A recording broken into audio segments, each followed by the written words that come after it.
அனைவருக்கும் வணக்கம். இன்னைக்கான வீடியோவில் நம்ம சஞ்சு சாம்சன் அண்ட் ரவீந்திர ஜடேஜாவான ட்ரேட் இன்னும் ஏன் கம்ப்ளீட் ஆகலைங்கிறத பற்றி தான் இந்த வீடியோவில் நம்ம பார்க்க போகிறோம். ஃபர்ஸ்ட் அவங்க 48 hours எஸ்டிமேட்டட் டைம் கொடுத்துருந்தாங்க.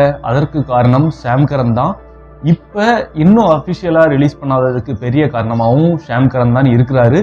அது என்னன்ட்டு நம்ம கிளியராக பார்க்கலாம். November 15th தான் எல்லா டீமுமே அவங்களோட ரிட்டன்ஷன் லிஸ்ட்டை வெளியிட வேண்டிய லாஸ்ட் டேட். இது எல்லாத்துக்குமே தெரியும்.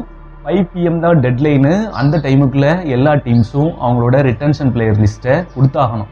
December 15 அந்த வாக்கில் மினி ஆக்ஷன் நடக்க போகிறதா சொல்கிறாங்க. பட் அது ரிலேட்டடாக இன்னும் அஃபிஷியல் டேட் கன்ஃபார்ம் ஆகலை. அது கன்ஃபார்ம் ஆச்சுன்னா நம்ம சேனல்லே நம்ம சொல்லுவோம். ஸோ அந்த மினி ஆக்ஷன் வர்றதுக்கு முன்னாடி ட்ரேட்ஸ்லாம் நடக்கும். அந்த அப்டேட்ஸ் தான் இப்போ எல்லாமே போய்கிட்டு இருக்கு. அதுலேயும் குறிப்பாக சஞ்சு சாம்சன் அண்ட் ரவீந்திர ஜடேஜா அப்டேட் ரொம்ப கீயாகவே இருக்குது. சிஎஸ்கே ஃபேன்ஸை பொறுத்த வரைக்கும் ஒரு சின்ன டவுட், ஒரு எமோஷனல் டவுட் மனசுக்குள்ள இருக்கும்.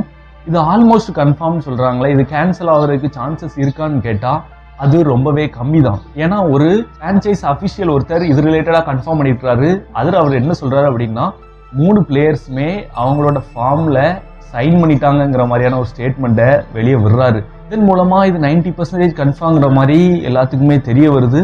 அப்புறம் ஏன் ப்ரோ இந்த டிலேக்கு காரணம் அப்படின்னு பார்த்துக்கிட்டிங்கன்னா, ஃபர்ஸ்ட் அவங்க 48 ஹவர்ஸ்க்குள்ள இது ரிலேட்டடான அஃபிஷியல் நியூஸ் வரும். பட் அப்படி நம்ம எதிர்பார்த்து வரல. இதற்கு என்ன காரணமாக ஃபர்ஸ்ட் இருந்துச்சு அப்படின்னா, ஒரு ஃபாரின் பிளேயரை ட்ரேட் பண்ணுறோம் அப்படின்னா அவங்களோட கிரிக்கெட் போர்ட்ல இருந்து NOC சர்டிஃபிகேட் வாங்கணும். ஸோ சாம் கரன் இங்கிலாந்து பிளேயருங்கிறதுனால ECB போர்ட்ல இருந்து NOC சர்டிஃபிகேட் வாங்கணும். அதுக்கு கொஞ்சம் டிலே போய்கிட்டு இருந்துச்சு.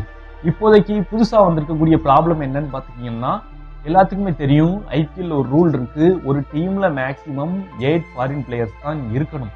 இப்போ நீங்க ராஜஸ்தான் ராயல்ஸ்ன்னு பார்த்துட்டீங்கன்னா ஆல்ரெடி அந்த 8 ஸ்லாட்ஸும் ஃபில்டாக தான் இருக்கு. அப்படி இருக்கும் பட்சத்தில் நம்ம சாம் கரனை CSKல இருந்து RRக்கு ட்ரேட் பண்ண முடியாது. இது IPL ரூல் விதிகளுக்கு அப்பாற்பட்டதா இருக்கு. ஸோ அதனால மூவ் பண்ண முடியாது. அப்போ November 15 ரிட்டன்ஷன் முடிஞ்சதுக்கு அப்புறம் கண்டிப்பா Rajasthan Royals 2 foreign players release பண்ற மாதிரி சொல்லிட்டு இருக்காங்க. ஸ்ரீலங்கா ஸ்பின்னர்ஸான வனிந்து ஹசரங்காவையும் மத்தீஷா தீக்ஷனாவையும் ரிலீஸ் பண்ண போற மாதிரி தெரியுது. ஸோ அவங்க ரிலீஸ் பண்ணதுக்கு அப்புறமா இது ரிலேட்டடான அஃபிஷியல் நியூஸ் வரும்ன்ற மாதிரி சொல்றாங்க. சப்போஸ் ராஜஸ்தான் ராயல்ஸ்ட அந்த ஸ்லாட் மட்டும் ஃப்ரீயா இருந்தா போதுமா? அது மட்டுமே கிடையாது. ஏன்னா ஒரு டீமுக்குன்னு அலோகேட் பண்ண அமௌண்ட் 120 crores. இப்போதைக்கு ராஜஸ்தான் ராயல்ஸ்ட பேலன்ஸ் இருக்க அமௌண்ட்னு பார்த்தீங்கன்னா 30 lakhs தான் கையில வச்சிருக்காங்க.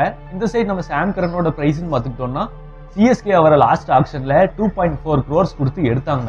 இப்போதைக்கு இந்த ட்ரேட் சாத்தியம் ஆகணும் அப்படின்னா சிச்சுவேஷன் என்ன மாதிரியாக இருந்திருக்கும் அப்படின்னா, ஒரு டீமுக்கு மேக்ஸிமம் 25 பிளேயர்ஸ் இருக்கலாம். 25க்கு கம்மியா இருந்து ஃபாரின் பிளேயருக்கான ஸ்லாட்டும் RRல வேக்கண்டா இருந்து ராஜஸ்தான் ராயல்ஸ்ட அமௌண்ட்டும் 2.4 crores ஃப்ரீயா இருந்துச்சு அப்படின்னா இந்த ட்ரேட் இந்நேரம் முடிஞ்சிருக்கும். பட் அது இல்லைங்கிறதுனால தான் இவ்வளவு நேரம் இழுத்தடிக்குது. பட் CSK ஃபேன்ஸ்க்கு இது ரொம்பவே எமோஷனலா இருக்கும். பிகாஸ் இது ரவீந்திர ஜடேஜா CSKக்கு அவ்வளோ பண்ணியிருக்காரு. 2023 ஃபைனலை யாராலையுமே மறக்க முடியாது. ஈவன் CSK ஃபேன்ஸ்க்கு மட்டுமே இது ஹர்ட்டிங்கா இருக்காது. ஒரு கிரிக்கெட்டிங் ஃபேனுக்குமே இது ஒரு டிஃபரெண்ட் ஃபீலாக இருக்கும். குறிப்பா சேப்பாக்ல CSK வெர்சஸ் RRலாம் விளையாடுறாங்க அப்படின்னா அது ஜடேஜாவுக்குமே பர்சனலா கொஞ்சம் ஹர்ட்டிங்காக இருக்கிறதுக்கு நிறைய சான்சஸ் இருக்கு. ஸோ இது எல்லாம் தான் லேட்டஸ்டா வந்த அப்டேட்ஸ். நீங்க இந்த ட்ரேடோட கன்ஃபர்மேஷன் போஸ்ட்ஸை November 15 ஒரு 6 PM மேல பார்க்கலாங்கிறது என்னோட தாட். ஆல்மோஸ்ட் கன்ஃபார்ம் தான். இது பிரேக் ஆகிறதுக்கு சான்சஸ் ரொம்பவே கம்மி தான். ஸோ CSK ஃபேன்ஸ் உங்களோட மனசை அதுக்கு ஏற்ற மாதிரி தயார்படுத்திக்கோங்க. ஸோ இன்னைக்கான வீடியோ அவ்வளோதான். கண்டிப்பாக இந்த வீடியோ உங்களுக்கு பிடிச்சிருக்கும் அப்படின்னு சொல்லி நம்புறேன். நம்ம சேனல் இந்த மாதிரி கிரிக்கெட் ரிலேட்டட் அப்டேட்ஸ் எக்கச்சக்கம் கொடுத்துட்ருக்கோம். அதில் உங்களுக்கு இன்ட்ரெஸ்ட் இருந்துச்சுன்னா மறக்காம சேனலை சப்ஸ்கிரைப் பண்ணி சப்போர்ட் பண்ணுங்க. வேற வீடியோ பார்த்ததுக்கு நன்றி. தேங்க்ஸ் ஃபார் வாட்சிங். இன்னொரு வீடியோ சந்திப்போம். நன்றி, வணக்கம்.